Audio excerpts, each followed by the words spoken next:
नमस्कार, my name is Gajendra Dutt Sharma and you are watching English. और इस वीडियो में 10 क्वेश्चंस हम डील करते हैं जो कि एमसीक्यूज की फॉर्म में है। ये सभी questions literature, grammar and vocabulary से रिलेटेड क्वेश्चंस हैं। इन क्वेश्चंस में क्वेश्चन के आंसर से लेकर के और उनसे रिलेटेड जितनी भी अदर इंफॉर्मेशन होती है जो कि एग्जाम ओरिएंटेड पॉइंट्स हैं, उनकी कॉम्प्रिहेंसिव एक्सप्लेनेशन आपको यहाँ पे मिलती है। साथ ही साथ एक और इन्फॉर्मेशन है कि 20 दिसंबर से एक नया बैच एक्सक्लूसिवली टीजीटी के लिए चल रहा है, जो कि क्रैश कोर्स की तरह है। ये बैच अप्रैल तक चलेगा। अप्रैल तक यानी कि जब तक एग्जामिनेशन नहीं हो जाता। क्लास 1.5 घंटे तक चलती है और इसमें लिटरेचर का सारा सिलेबस, ग्रामर का और वोकेबलरी, इन सब का रिवीजन भी होगा और एक सर्टेन पीरियड पे जो मॉक टेस्ट भी होगा। इसको आप ज्वाइन कर सकते हैं और जिसको भी ज्वाइन करना है इस नंबर पे मेरे से कांटेक्ट करके आप अपने आप को रजिस्टर करा सकते हैं। साथ ही जो हमारी बुक है टीजीटी के लिए, जो ocean of literature,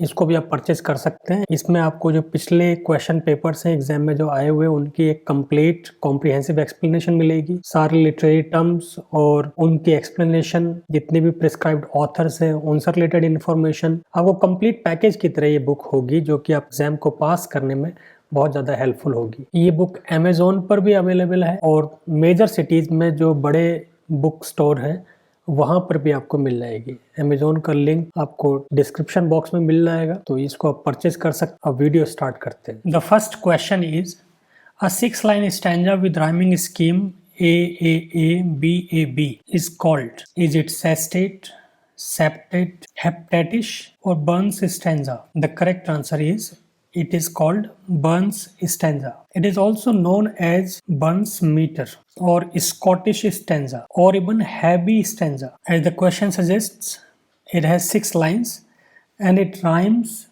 triple A B A B. A.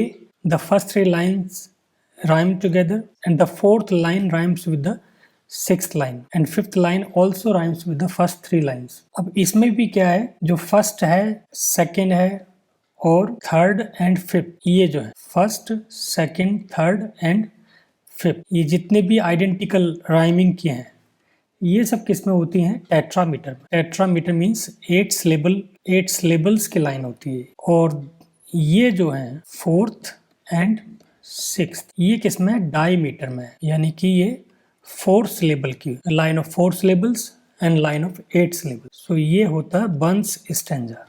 Robert Burns ने इसको यूज किया था, that's why it is Burns stanza और स्कॉटिश स्टैंजा और Habbie stanza. Heptastich on the other hand क्या होता है? 7 लाइन स्टैंजा। सेप्टेट भी 7 लाइन स्टैंजा होता है। सेस्टेट 6 लाइन स्टैंजा होता है। सो बर्न्स स्टैंजा एंड सेस्टेट दोनों 6 लाइन के हैं।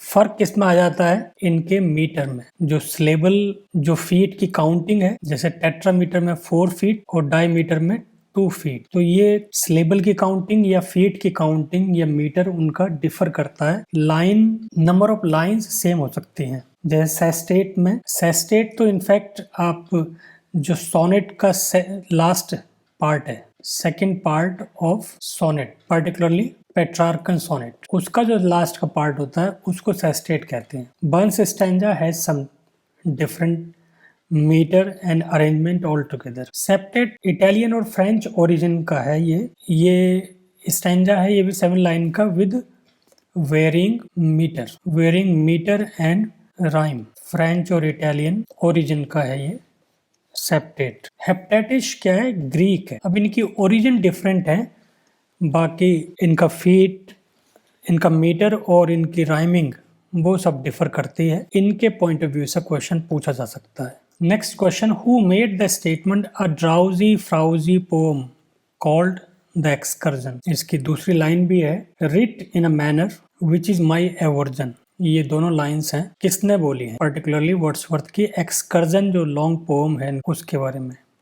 Tennyson, Thomas De Quincey, Robert Browning और Lord Byron. The correct answer is it is Lord Byron. Lord Byron ने डॉन जुआन में इसको क्रिटिसाइज किया था। Criticised the poem Don Juan, canto 3। डॉन जुआन ने एक बात और कही थी, we learn from Horace, Homer sometimes sleeps, we feel without him, Wordsworth sometimes wakes. Wordsworth के लिए भी लाइन कही थी, ये भी डॉन जुआन में ही कही थी, कैंटो 3। तो एक कॉमन सी बात है कि डॉन जुआन में अगर वर्ड्सवर्थ के लिए कोई कमेंट्री है लॉर्ड बायरन की तरफ से तो उसकी लोकेशन कैंटो 3 होगी। और कॉमनली उन्होंने डॉन जुआन में वर्ड्सवर्थ की क्रिटिसिज्म की है। कोई और क्वेश्चन आता है लॉर्ड बायरन की वर्ड्सवर्थ की क्रिटिसिज्म को लेकर के, और सोर्स अगर पूछा है तो उसका डॉन जुआन आप कर सकते हो आंसर। एक्सकर्जन बड़ी इंपॉर्टेंट पोम थी इनकी। It was plan in 1798 and published in 1814. It has 9 books and the theme is the subject and sensation and opinions of a poet living in retirement. Sensations and opinions of a poet living in retirement, ये theme करके इसको आप समझ सकते हो। Next question, which of the following characters in the plays of Galsworthy is said to be so hopeless that he would give away the last pair of his trousers. ये character बहुत gullible kind के characters जो होते हैं उनमें से एक था। ये उस तरह के कैरेक्टर्स होते हैं जो किसी की परेशानी देख नहीं पाते। They would feel troubled or they can suffer themselves but they cannot see somebody else suffer. So who is the character in which novel or drama it features? Particularly plays से लेना है हमें। क्या नाम है उसका? कॉक्सन, क्रिस्टोफर वेलविन, जॉन लेवेंडर और none of them. The correct answer is it is Christopher Welwyn who featured in Pigeon. Pigeon का सबटाइटल क्या था? A Fantasy in 3 Acts. जितने भी प्लेज हैं उनमें से ज्यादातर सबटाइटल्स के साथ है। तो अगर कोई क्वेश्चन आता है प्लेज के ऊपर तो उसका सबटाइटल भी पूछा जा सकता है, इसलिए you are expected to remember the subtitle of the plays also. बाकी कैरेक्टर्स कौन किस में आता है? कॉक्सन कहाँ फीचर होता है? जस्टिस में। John Lavender features in the play Burning Spear. Burning Spear actually it is a modernized version of Don Quixote, Cervantes Don Quixote, इसलिए ये प्ले बहुत इंपॉर्टेंट है। और ये जॉन लेवेंडर जो है वो एक एल्डरली पर्सन है जो डॉन कीहोटे का जो कैरेक्टर था सैंचो पैंजा उसके ऊपर ये है। And he reads, he believes whatever he reads. ये किस फैंटेसी में रहता है?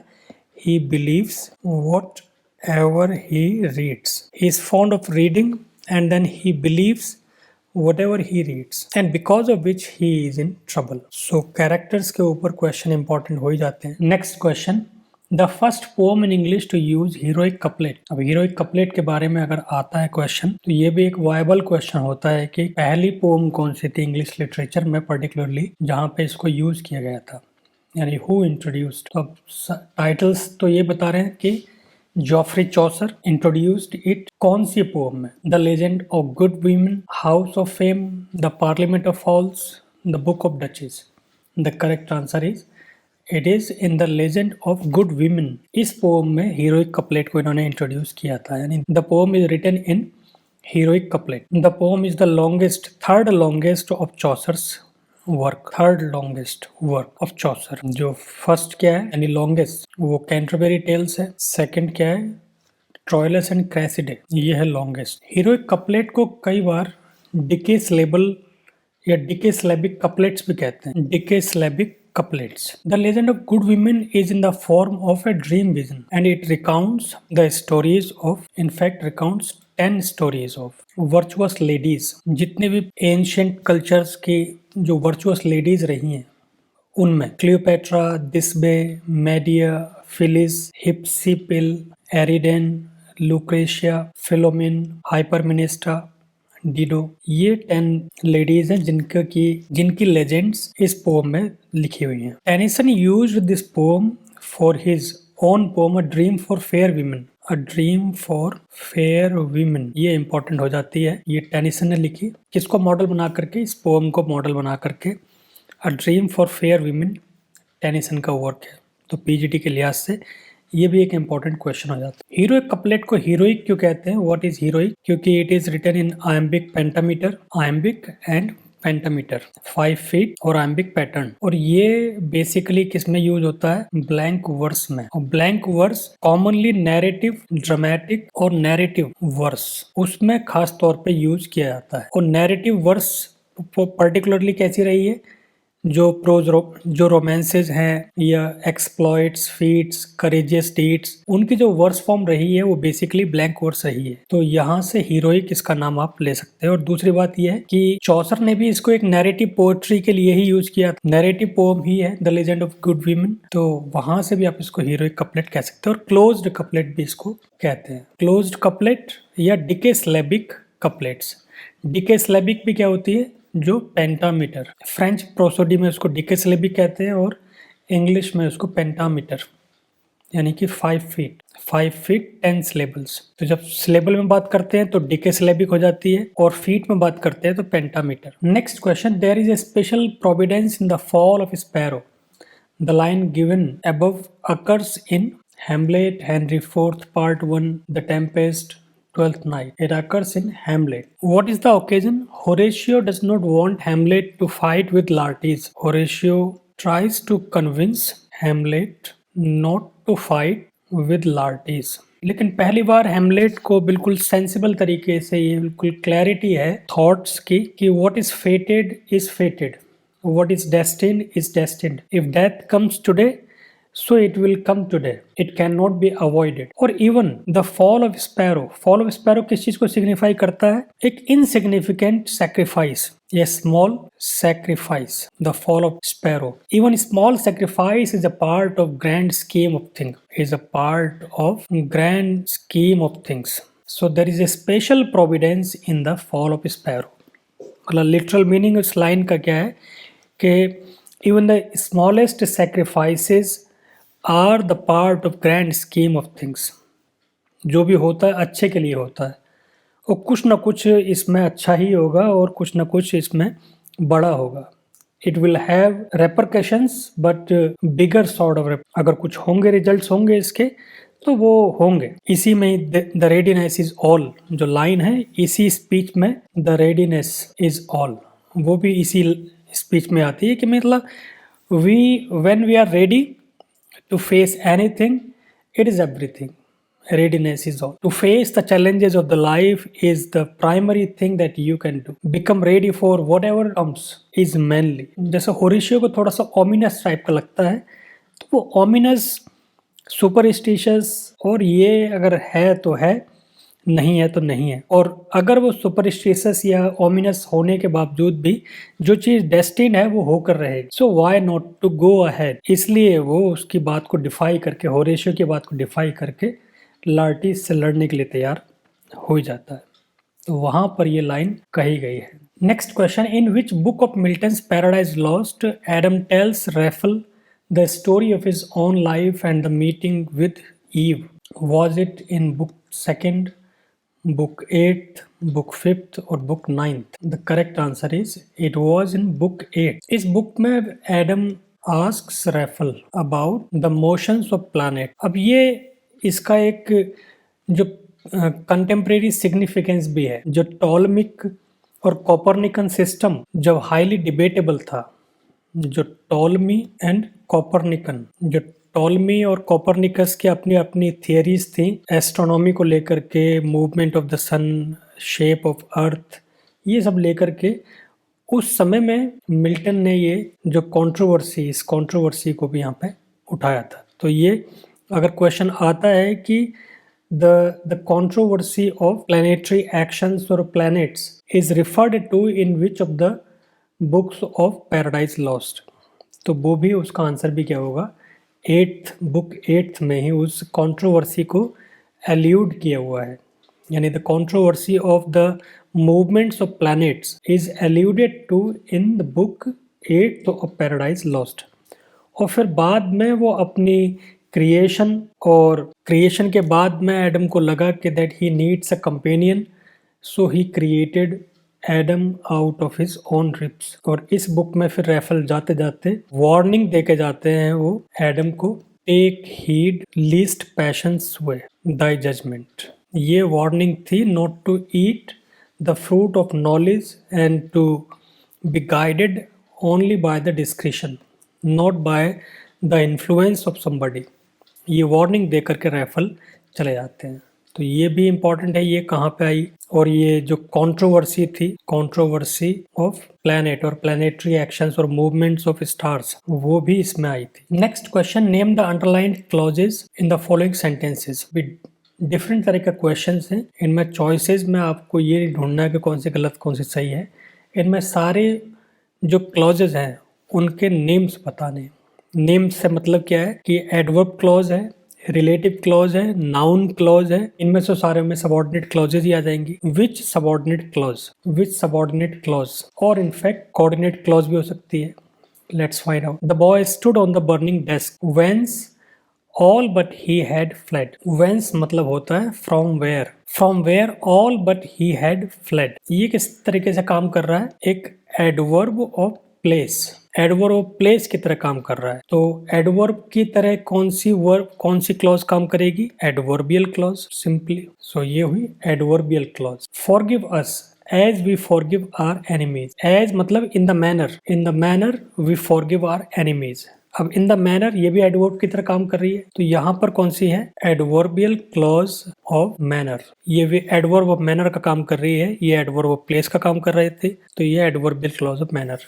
All depends on how it is done. अब आप समझ लीजिए ऑन, ऑन क्या है, प्रपोजिशन। प्रपोजिशन की स्ट्रक्चर आप समझ लीजिए कि पहले वर्ब, नाउन, एडजेक्टिव, ये सब हो सकते हैं, और प्रपोजिशन के बाद में क्या होगा, सिर्फ नाउन होगा। नाउन या नाउन से सिमिलर स्ट्रक्चर, नाउन फ्रेज भी हो सकती है, नाउन क्लॉज भी हो सकती है, जेरेंड भी हो सकता है, मतलब जो भी नाउन का काम करता है वो हो सकता है। तो यहाँ पे ये किसका काम कर रहा है, नाउन का काम कर रहा है, यानी कि कौन सी हुई, नाउन क्लॉज। क्लॉज के फंक्शन से आप उसकी आइडेंटिटी आराम से पता कर सकते। Do you know when the train will arrive. अब डू यू नो, नो का ये आंसर है, नो क्या है, वर्ब, और ये वर्ब का क्या है, ऑब्जेक्ट। और ऑब्जेक्ट किस फॉर्म में होता है, नाउन की फॉर्म में होता है, नाउन या pronoun.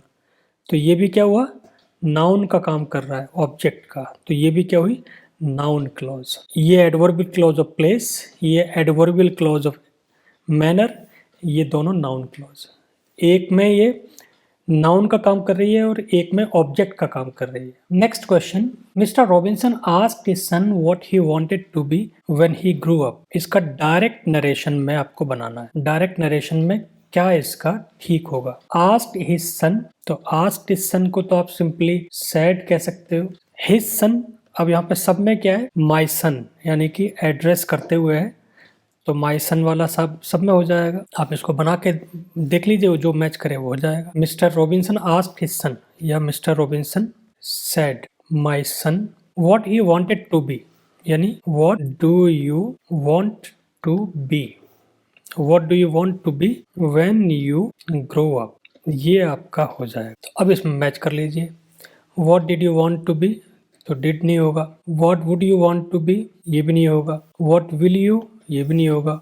What do you want to be when you grow up. अब यहाँ पर स्प्लिट किया हुआ है, तो स्प्लिट करने से कोई प्रॉब्लम नहीं है। इंपॉर्टेंट चीज क्या है, स्ट्रक्चर ठीक होनी चाहिए। स्प्लिट होना या ना होना इसके सही और गलत पे कोई फर्क नहीं डालता। सिर्फ फर्क क्या है, जो नरेशन है, डायरेक्ट नरेशन, उसको स्प्लिट किया हुआ है। तो यहाँ पे mister Robinson said mister Robinson, एक बात हो गई है। What do you want to be when you grow up, तो व्हाट ही वांटेड, क्योंकि ये पास्ट फॉर्म में है, तो पास्ट फॉर्म को तो प्रेजेंट फॉर्म में, और प्रेजेंट फॉर्म इंटेरोगेशन में क्या हो जाती है, डू यू वांट, टू भी ऐसे रहेगा, और ग्रो ये भी फिर पास्ट प्रेजेंट में हो जाएगी। तो this is how you can easily find out the answer.